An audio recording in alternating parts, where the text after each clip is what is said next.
Why was America's 20-year war in Afghanistan fought? The long war the United States began in Afghanistan on the 7th of October 2001 ended at midnight on the 31st of August 2021. The Taliban succeeded in forcing the U.S. out, to the last soldier, and celebrated Afghanistan's regained independence with celebratory gunfire. According to reports from Afsana TV, Voice of America and Pentagon officials, roughly 800,000 U.S. military personnel and 25,000 civilian Americans served in that long war. The U.S. lost 2,461 service members and about 20,000 were wounded. The conflict claimed roughly 240,000 civilian lives and about 66,000 Afghan security and defense personnel, including approximately 33,000 children. Taliban casualties have been estimated at more than 51,000. Tolo TV. The cost of the war to the U.S. is said to be about $1 trillion.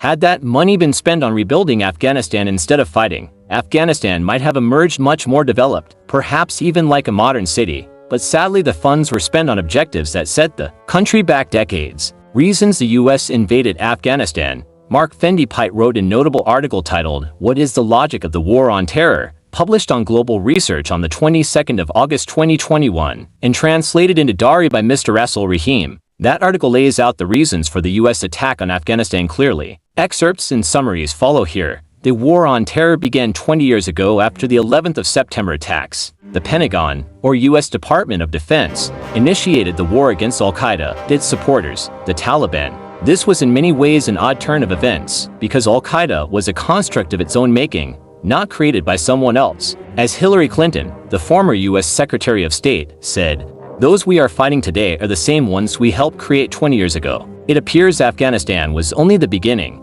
Western intervention in Iraq and Syria sowed the seeds of terrorist groups such as ISIS and Jabhat al-Nusra. The war against Libya produced chaos across the region and empowered jihadi groups. They looted Libya's weapons stockpiles and exported their jihad to neighboring countries. Today, militant fundamentalist groups are active in 10 African countries. President Obama received the Nobel Peace Prize in 2009, and just a few years later conducted air campaigns in 7 countries. Excessive and repeated wars tend to boomerang back. From about 2015 onward, Western countries themselves began experiencing terrorist attacks. Or, as jihadists put it, the West slaughters a sheep but does not want blood stains on its clothes. Who benefits from this war? The disgraceful defeat in Afghanistan will not mark the end of the war on terror. Instead, the war on terror, this endless war, will only inflame terrorism further. The arsonists are also the firefighters. Today, the Pentagon advances counter-terror activities in 85 countries.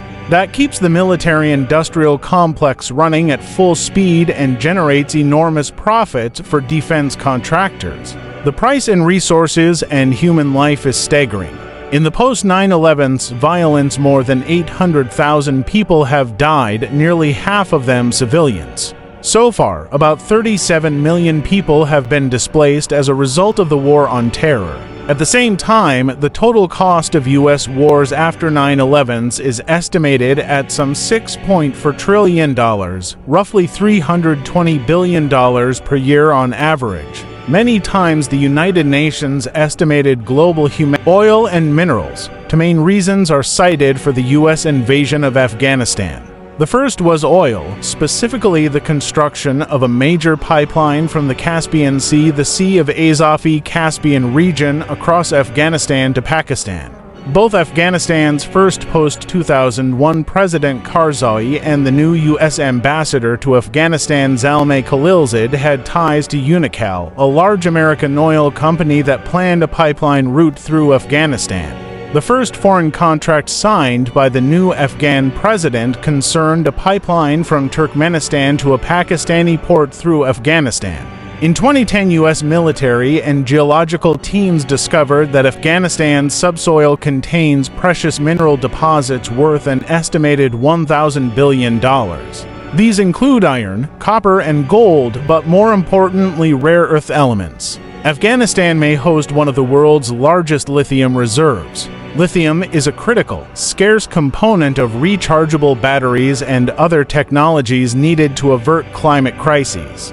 We now know that lithium reserves were a major factor behind the 2019 coup against Evo Morales in Bolivia. A pivot against China. The second major reason was the rise of China. After the fall of the Berlin Wall and the dissolution of the Soviet Union, the U.S. positioned itself as the uncontested leader of global politics. The U.S. Department of Defense said in 1992, "Our primary aim is to prevent the reemergence of a new rival."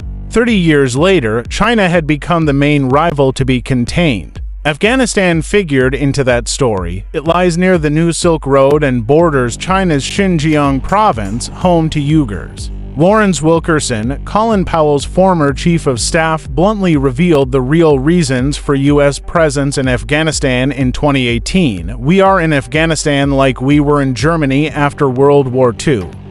This is not about Kabul and nation building, not about fighting the Taliban, and not about fighting some specific terrorist group." He pointed to monitoring Pakistan with its potentially unstable nuclear arsenal and directly to China. The U.S. military in Afghanistan was the only hard power near China's Belt and Road Initiative. If we needed to apply military pressure, Afghanistan was the position to do it from. The third reason for being there, he said, was about 20 million Uyghurs. If the CIA wanted to run operations using Uyghurs to destabilize China, much like Turkey's proxy use against Assad, external locations provide the best opportunity. In its final moments of withdrawal, the U.S. conducted some chaotic and arguably embarrassing actions. Many in the public felt the U.S. had lost the gamble and should not humiliate itself by destroying helicopters, military and civilian aircraft, armored vehicles, and technical equipment previously supplied to the Afghan National Army. General McKenzie, the CENTCOM commander, said that 70 mine-resistant vehicles, 27 Humvees, 73 aircraft, and numerous counter-rocket, artillery, and mortar systems were destroyed or disabled.